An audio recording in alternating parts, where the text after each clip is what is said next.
You're saying, Your Honor, you're saying this is a criminal matter? Yes. Okay, well then we need the corpus delecti. You have the identification of the person, which is me, but you don't have a person saying that they were hurt or damaged, or the crime that's saying what I did to hurt or damage the person. So how do you have a crime? You went to law school? No, Your Honor, I have not. You're in a whole different ball game, and you need to come on to this ball game here. All right, everyone.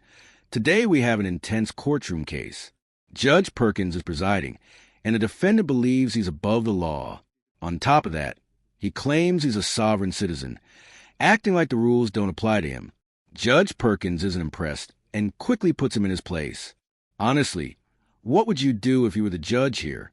Let me know in the comments. For now, let's watch Judge Perkins handle the situation with total authority. I love how calm Judge Perkins is throughout this. I'm going to give you a $0 bond.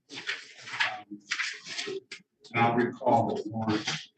What is your motion, sir? I have a motion to strike and dismiss. What are the bases?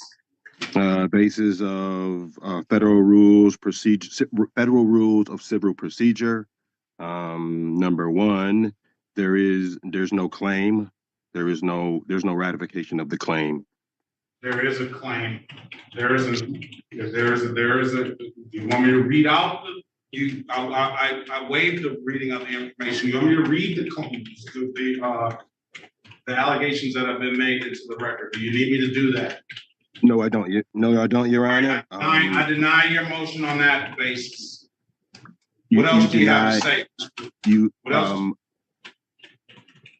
You deny my motion because of what, Your Honor? Yes. There is no real. I deny your motion because there is a and this is criminal procedure, not civil procedure. But I denied your motion because there is an allegation here. You're saying, Your Honor, you're saying this is a criminal matter? Yes. Okay, well then we need the corpus delecti.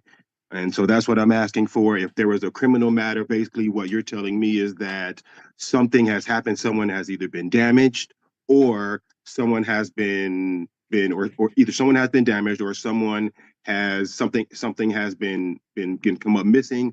And if that's the case, then that means that there is a crime. And if there's a crime, then there is the what do you have that's saying that I did the crime? What you're saying that I created this crime that hurt this person, and if I hurt this person and I created the crime, then a third thing that you have to have is the identification of the person. You have the identification of the person, which is me, but you don't have a person saying that they were hurt or damaged, or the crime that's saying what I did to hurt or damage the person. So how do you have a crime? Okay. You went to law school? No, Your Honor, I have not. And where did you get that? Where did you get that from? Where did you learn all that? I've been studying for quite some time, trying to understand what's going on. I have a different perspective as to what's being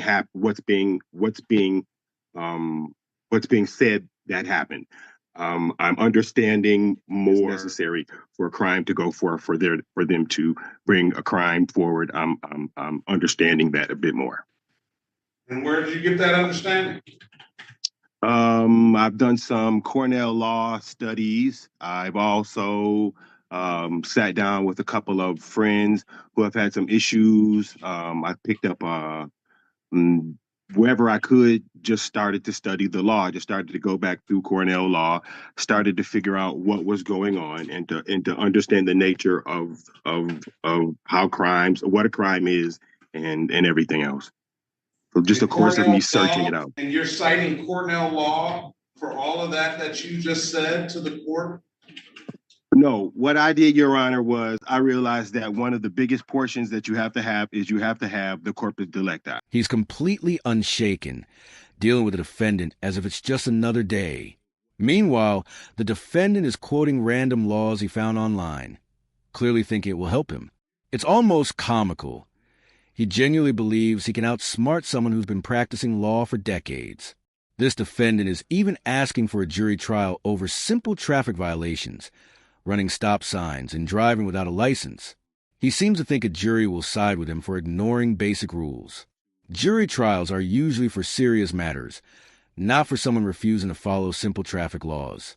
His confidence is impressive, but also completely misplaced. The judge quickly points out that public roads are not free-for-alls. Everyone must follow the law. And that is in when you're being charged criminally. What is a corpus delecti?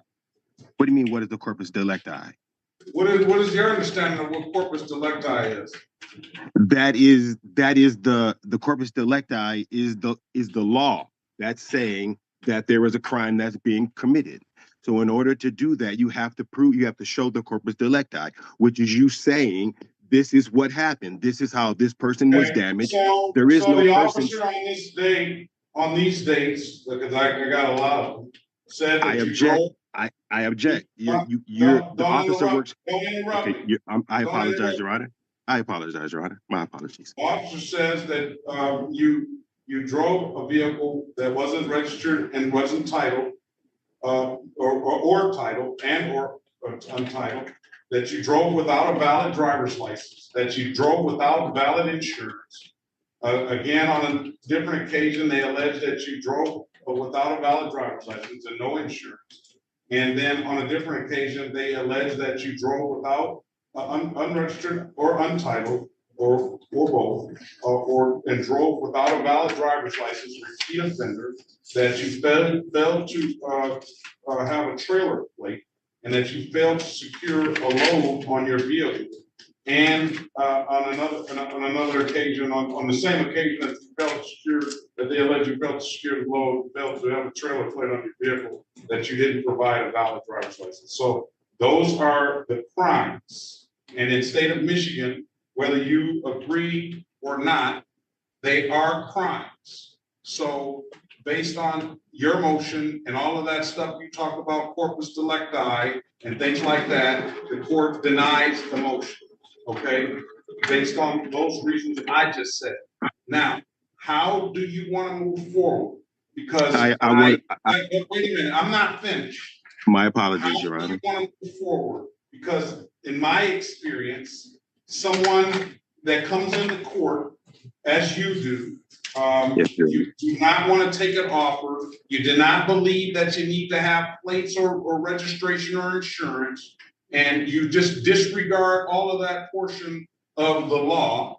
And either you are going to move forward by having a trial, or you're going to take a deal. What do you want to do, sir? Your Honor, first I want to put my objection on the record.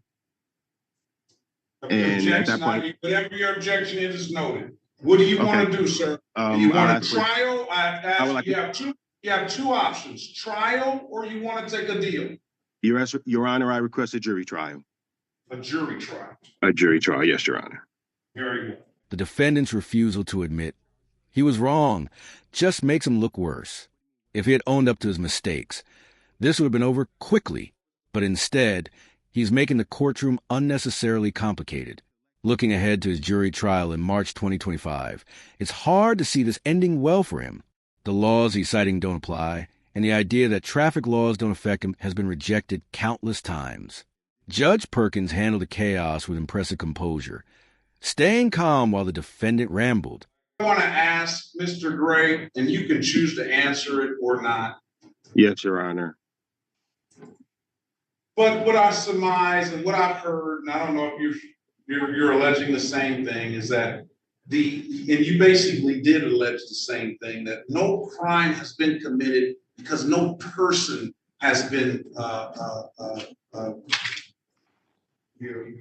the people of the state of Michigan are in danger of you driving without the proper documentation or anything like that.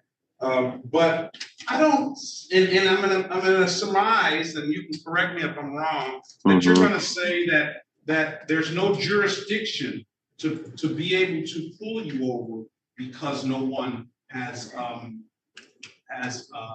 been injured. Is that correct? I think that what I'm saying is that the city of Detroit had an officer pull me over to say that you're not following these rules. And my stance is, okay, well, then that's fine. If we're following rules, then therefore, let me make sure that you as well as are following the rules, because if I don't do that, then freedoms are lost. So that is in which that is the way that I proceed to say, okay, well then if we're playing cards and we playing show me yours, if this is your hand, then this is mine, and let's proceed accordingly to the law. That's it. That's my only standing is if someone doesn't stand up every once in a while and define the edges, then they all disintegrate and people lose rights. And you know something? With that being said, I would agree with you 1,000%. Mm-hmm. That's why I pride myself, and I hope I'm doing a good job for the citizens that come in here and the police for that matter and the prosecution, that I am calling the balls and strikes right. And if something doesn't proceed as it should, then I will dismiss the case one way or the other. But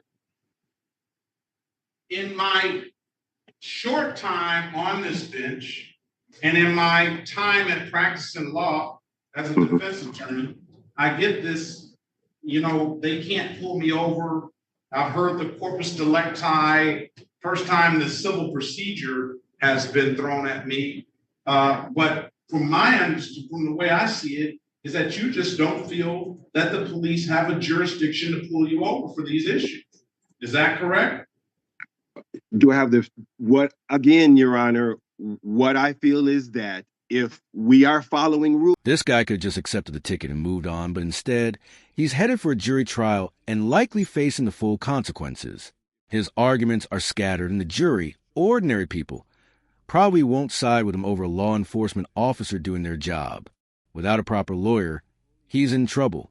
Honestly, he seems completely clueless, caught up in the false ideas of the sovereign citizen movement. What do you think? Do you believe he's just confused, or is he fully committed to this nonsense? Share your thoughts in the comments. If you enjoyed this breakdown, don't forget to like the video and subscribe. I post new courtroom stories every day. So stay tuned. Thanks for watching and take care.